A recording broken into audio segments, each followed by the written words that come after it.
야, 어제 솔트룩스가 고점을 깨면서 거의 상한가 찍고 왔죠. 솔트룩스가 이렇게 올라갈 수 있었던 배경은 다들 아시는 것처럼 제가 웬만하면 정치인 이름이 들어가 있는 내용은 안 퍼오려고 하는데, 이게 정치인 이름을 떼놓고 봐도 100조 원은 좀 센세이션하지 않습니까? 전 이 딴 거 모르겠고 네. 이 백조라는 단어가 그니까요. 예, 시장에서 좋아할 수밖에 없는 숫자였어요. 마음을 되게 설레게 하더라고요. 예, 백조라는 그렇죠. 단어가. 뭐 이 사람이 네. 이제 대통령이 될지 안 될지 알 수 없는 상황이고, 실제로 된다고 해서 100조 원을 진짜 AI에 쏟아 부을지도 모르겠고, 그리고 여기 내용들을 보면 국가 AI 데이터 직접 클러스터 조성, 글로벌 AI 이니셔티브 확보, AI 인재 양성 책임, 다 그냥 두루뭉술한 얘기예요. 근데 우수 인재는 병역도 면제가 된다. 병역 특례 확대. 네. 예. 이 되겠습니까? 예? 근데 BTS도 군대 가는 시대에. 사실 모든 재료 제가 생각하는 재료는 뭐 이건 정치 얘기를 하자는 게 아니고 네. 의지를 보는 건데 네네. 그 해당 이제 정치인의 의지를 보는 건데 그쵸. 이재명 후보만 그렇게 얘기를 하진 않을 거 아니에요. 그렇죠. 그래서 이게 이것만 분위기라는 가져오면 거예요. 또 논란이 네. 될 수 있기 때문에 또 제가 또 가져왔습니다. 그런가요? 안철수 후보 역시 또 대한민국에서 네. 이런 보안 AI 플랫폼 하면 떠올릴 수 있는 사람이 또 안철수 후보 아닙니까? 전통의 강자 아닙니까? 네, 네, 그렇죠. 네. 그래서 2035년까지 AI 3강에 진입하겠다. 제2의 과학입국 만들겠다.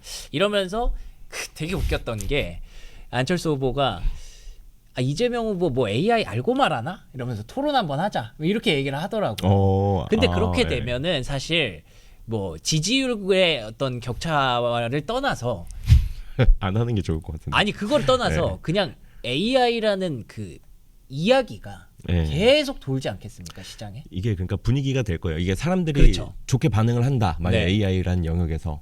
그 당연히 이제 이렇게 지원하고 투자해야지 하면 다른 정치인들도 얘기할 거예요. 그렇죠, 당연하죠. 그러니까 AI는 당연히 디폴트로 가져가는 거야 이제. 다. 예. 안 가져갈 수가 네. 없습니다. 예. 제가 어제 그 이경민 과장님과 얘기하면서 이제 뭐 대선 국면이니까 뭐 AI 어떻게 한다 이런 꺼내야죠. 얘기 분명히 나올 거라고 했더니 바로 그냥 이제 나오더라고요. 예. 이제부터는 이런 쪽에 대해서는 사실 뭐 매출, 실적, 지금 이거는 정책 국면에선 중요한 게 아닙니다. 그렇죠? 이건 기대감이죠. 예, 이거는 명백하게 기대감이고, 지금 시장이 과매도에서 이제 회복하는 구간이기 때문에 이런 스토리들을 굉장히 좋아할 겁니다. 근데 이게 너무 지금 근데 이제 AI 관련 소프트웨어 특히 이쪽으로 지금 건전한 상승인가는 좀 솔직히 고민해 봐야 돼요. 그건 당연하죠. 예, 이걸, 건전한 상승이라는 얘기를 할 수는 없죠, 절대. 그러니까 뭐 차라리 ABL 바이오 방금 얘기한 것처럼 그거는 뭐 건전하죠. 실체가 확실해서 이게 예. 간다라고 생각을 하면 네, 그렇죠. 좋게 얘기할 수 있겠지만 네. 이게 약간 정치가 묻는 순간 그렇죠. 그냥 뭐 거의 회의에 참석을 했다던가 음. 뭐 아는 사람이라던가 결국 또 정치 테마주가 돼버리니까 그렇죠. 근데 코스닥 원래 그런 맛에 매매하는 거 아닙니까? 뭐 저는 뭐 부정하진 않겠습니다. 근데 제가 여기서 그렇게 얘기할 수는 없으니까. 예, 네. 지금은 근데 저는 그런 장이라고 생각해요. 그러니까 뭐 실체가 아무리 없더라도 어느 정도의 어떤 가능성을 보여준 기업들이면 주가가 이렇게 움직일 수 있다는 걸, 예를 들면 뭐 한글과 컴퓨터 어제 두 자릿수 급등했고요. 그리고 또 토마토 시스템 역시나 20% 넘게 폭등했고요. 이런 기업들을 앞으로도 계속 잘 찾아다녀야 될 것 같고, 그리고 글 쓰는 워커비님이 역시 정치는 이경민이다 하면서 또 얘기를 딱 살짝 얹으셨는데, 여기 나와서 정치 얘기를 많이 하세요? 아니요. 정치? 뭐 따지면 정치죠. 아. 근데 정세, 국제 정세. 정세. 예. 네. 근데 거기 어제 제가 AI 말씀드렸더니 본인은 AI보다 그 의료 AI는 좀 신뢰합니다라는 얘기를 하시더라고요. 왜요? 이유가 뭔가요? 그래도 여기는 우리가 가능성이 좀 있다. 음. 그냥 AI 플랫폼은 사실 뭐 챗GPT나 이런 쪽에 비해서 솔직히 상대가 안 되잖아요. 그렇죠. 근데 이런 쪽은 우리가 가능성이 있다라는 얘기를 하신 적이 있는데, 실제로 그 기업들도 슬슬 움직이기 시작했습니다. 실제로 좀 실체 있는 행동들을 많이 하잖아요. 그렇죠. 네, 예, 뭐 물론 매출도 나오고. 물론 어쨌든, 루닉과 뷰노가 이익은 안 나와요. 매출만 나오고 이익은 안 나오는데, 그래도 해외에서 성과를 실제로 뽑아내고 있는 몇 안 되는 AI 기업들이기 때문에 이런 쪽도 이제는 시장이 슬슬 알아주기 시작을 한 거죠. 그렇죠. 좀 실체가 좀 있잖아요. 확실히. 그렇죠. 예. 아까 말했던 그런 얘기들과는 조금 거리가 있죠. 그러니까 훨씬 더 실체가 좀 있죠. 그렇죠. 실제 매출을 내고 있기 때문에. 그래서 AI 섹터에 대해서도 이제 계속 바람이 지금 계속 마중물을 붓고 있습니다. 이제는 슬슬 또 시장이 다시 한번 주목할 그런 턴이 좀 돌아오지 않았나라는 생각이 들고요. 말씀해주셨던 그 바이오 종목 중에 ABL 바이오가 여전히 급등세를 이어가고 있습니다. 어제도 10% 넘게 급등을 했는데 ABL 바이오 오르는 거는 뭐 이미 제가 지난주에도 수차례 말씀을 드렸기 때문에 잘 알고 계실 텐데. 근데 이제 개별주 성향이 강하죠, 솔직히. 어. 네, 이건 이제 재료를 좀 이해를 해야 이제 그쵸. 이 ABL 바이오 상승에 이제 약간 이해를 할 수 있는데. 그 재료에 대해서 뭐 알고 계시죠? 그 플랫폼, 뭐 BBB 플랫폼. 그냥 되게 쉽잖아요. 그냥 뇌로 약물이 네. 침투하기 쉽게 해준 셔틀을 만드는 맞아요. 기업이라고 보시면 돼요. 예. 근데 사실 그걸 저는 개별주라고 보지 않는 게 그 플랫폼을 그 관련된 기업들이 굉장히 많아졌잖아요. 그렇죠. 예, K바이오에. 그래서 그런 기업들이 다 같이 레벨업을 하는 저는 스텝업을 하는 과정이라고 생각을 했거든요. 그래서 ABL 바이오가 지난주에 상한가 들어갔을 때부터 좀 말씀을 드렸는데 그거보다 와 벌써 뭐 한 50%는 더 갔네요. 꺾일만 하면 끌어올리고 네. 꺾일만 하면 끌어올리고 약간 이런 그림이 계속 이어지고 있죠. 네, 그리고 또 이게 그 단순히 플랫폼으로만 얘기를 할 수 없는 게 미중 간의 어떤 흐름에서도 갈등 흐름에서도 중국이 바이오 핵심 기술력 쪽에서 굉장히 투자를 많이 해서 성과를 많이 내고 있더라고요. 근데 그 어쨌든 미국 입장에서 이 관세 리스크 들어오고 물가 비싸지면 사실 바이오 업체들도 계속 개발 비용을 막 미친 듯이 쏟아내기는 좀 어렵거든요. 그렇죠. 그러면은 이제 훌륭한 플랫폼들을 좀 도움을 받아야 되는데 글로벌 플랫폼 중에 중국이 이런 기술력들을 많이 가져가다 보니까 중국 거를 또 쓸 수는 없잖아요. 서로 이렇게 싸우기로 작정을 했는데. 그렇죠. 그래서 이제 대한민국이라든지 기타 이제 플랫폼 들의 도움을 좀 받기 시작해서 그래서 ABL 바이오 같은 기업들이 조금 투자의 어떤 시계가 좀 빨라졌다는 얘기가 있어요. 좀 더 두고 보려고 했다가 일단 이거 선점해야겠다라는 그런 측면의 분석들이 지난주에 제가 허혜민 연구원의 어떤 리포트로 좀 보여드린 적이 있었는데 그래서 그런가? 그 R&D 기업들이 좀 주목을 받는 것 같아요. 네, 맞아요. 네, 바이오 그래서 R&D 기업들이. 실제로 바이오로 신약 후보 물질을 개발하고 그거를 신약으로 기대를 하고 있는 그런 기업들에 대해서는 시장의 기대치가 많이 낮아졌고 오히려 뭐 알테오젠, ABL 바이오, 또 펩트론 이렇게 미국의 빅파마들의 훌륭한 신약을 그 위치까지 예를 들면 뇌까지 예를 들면 뭐 위까지 잘 전달해 줄 수 있는 그런 플랫폼 기반의 기업들이 계속 레벨업을 하고 있는 거죠.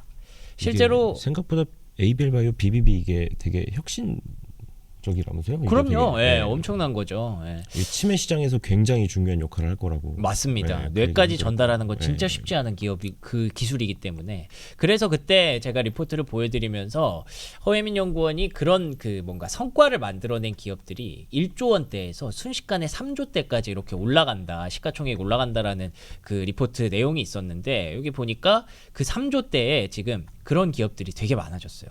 펩트론 3조 8천억 원, 파마리서치도 뭐 껴주나요? 3조 8천억 원, 리가켄바이오 3조 7천억 원, 코오롱 티슈진 3조 7천억 원, 삼천당제약 3조 6천억 원, ABL 바이오 이제 딱 3조 원 이렇게 딱 걸쳤거든요. 거의 뭐 다 신약 개발 관련.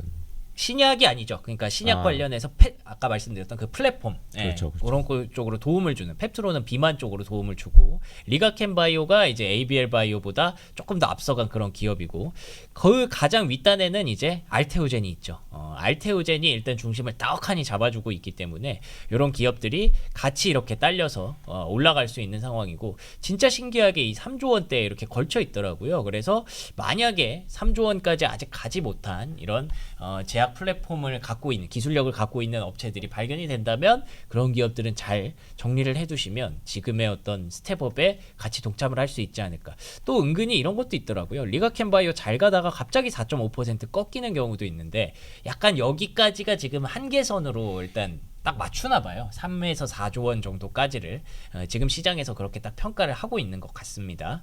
그래서 밑에서 올라오고 있는 기업들 중에 또 주목받는 기업이 GI 이노베이션 이 종목이 또 다시 후발주자로 이렇게 올라오고 있고요. 그리고 두 번째 오스코텍 오스코텍 역시나 이렇게 강하게 차트를 뿜어내고 있는데 오스코텍은 또 호재가 하나 있더라고요. 원래 오스코텍이 자회사를 상장시키려고 했는데 이게 중복 상장이라는 논란에 휩싸였었어요. 근데 심지어 중복 상장도 아니고 복제 상장 수준이다. 이건 말이 안 된다라고 해서 거부를 당했거든요. 미승인 났더라고요. 예. 예. 아 제가 넣었군요. 제노스코라는 기업 거래소에서 미승인이 났기 때문에 이걸 오히려 시장에서는 불확실성 해소로 좀 보더라고요. 네, 이게 사익 편취 얘기가 많이 나오더라고요. 네, 그래서 오스코텍이 또 후발주자로 달려가고 있다는 점에서 근데 이런 이게 기업들. 상장이 불발 났다고 해서 네. 오스코텍이 또 계속 상승할 거라는 걸 야기시키는 건 아니지 않나요? 그 왜냐하면 오스코텍은 이제 유한양행이랑 또 그리고 렉나자?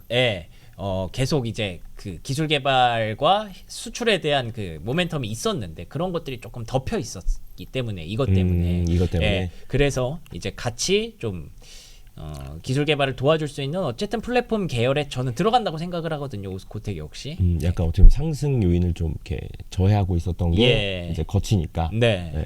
그래서 다시 시장에서 봐주기 시작한다면 아까 그 말씀드렸던 그 3조 원대 라인업에 뭐 거기 3조 원까지 무조건 간다라는 얘기는 아니지만 그래도 조금씩 이제 후발주자로서 따라 붙을 수도 있지 않을까. 예, 그래서 이렇게 움직임이 나왔던 기업들 몇 개 또 정리를 해봤습니다.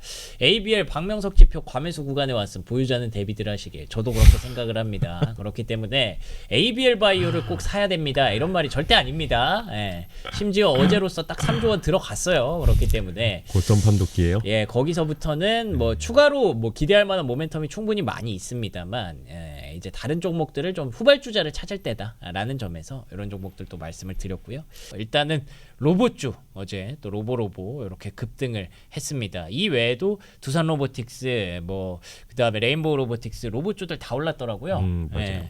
성장주 로봇주 당연히 가는데 로봇주 당연히 가야 되는 그런 흐름이었던 것 같고요. 그리고 또 게임주도 또 움직이기 시작했습니다. 네오위즈 피해 거짓이 한번 대박이 났었죠. 그게 이제 개정판들이 계속 나오나 봐요. 올해 내내 3분기에 출시된다는 기대감. 근데 사실 3분기에 출시되는 기대감으로 갑자기 네오위즈가 지금 올랐다라는 건 그냥 코스닥 성장주에 대해서 긍정적인 투자 심리가 좀 생긴 겁니다. 근데 이제 저도 장표를 보면서 약간 이런 궁금증이 생겼어요. 로보로보, 네오위즈 이렇게 그리고 카페 24까지 카페 24까지 네. 성장주에 편입이 되는 기준이 뭘까? 성장주에 편입이 되는 기준이요? 사실 그거를 명확하게 얘기를 할 수는 없는데 저는 개인적으로 몇 가지 기준 중에 하나가 일단 우리가 꼭 가야 할 길인 거. 반드시. 지금 있지 않더라도 꼭 가야 되는 거래. 예를 들면 로봇 같은 경우에는 거의 그거잖아요. 그 지금 인플레이션도 높아지고 그 다음에 이제 그 노동력도 비싸지고 이런 상황에서 우리가 공장은 어쨌든 돌려야 되고 그리고 점점 더 미국으로 지금 공장을 그 끌어오려고 하는 거잖아요. 트럼프가. 그렇죠. 근데 트럼프가 그거를 아무 생각 없이 미국의 노동력이 얼마나 비싸요. 많이 비싸죠. 아무 생각 없이 그걸 끌어오겠습니까? 어쨌든 로봇으로 AI로 조금씩 대체할 수 있다는 어떤 자신감이 있으니까 저는 그렇게 생각을 하거든요. 그래서 우리가 꼭 가야 하는 길이라고 생각을 하고 게임주는 뭐 꼭 가야 하는 길인지 모르겠지만 어쨌든 플랫폼 쪽은 마찬가지로 계속 우리가 가야 되는 방법이고 바이오도 마찬가지고 AI도 마찬가지잖아요. 그리고 두 번째 기준 개인적인 생각은 그 성장주에서는 사실 매출을 많이 봅니다. 그러니까 이익보다 네. 매출. 매출이 계속 성장하는 회사면 언젠가는 이익을 낼 수 있을 것이다라고 믿는 거죠. 예를 들면 이제 쿠팡 같은 기업. 쿠팡이 막 엄청난 흑자를 내고 있는 기업은 아니었잖아요. 적자 수준에서 미국 시장까지 상장을 했잖아요. 그 성장의 가치를 믿어준 겁니다. 매출 속도, 매출 회복 속도를 봤기 때문에 증가 속도를 봤기 때문에 그런 가능성이 있는 기업들이 저는 성장주라고 생각을 합니다. 반대로 반예를 찾기 시작하면 왜 사이클 산업 같은 거 있잖아요. 메모리 반도체 이런 거는 저는 그렇게까지 성장주라고 생각을 안 합니다.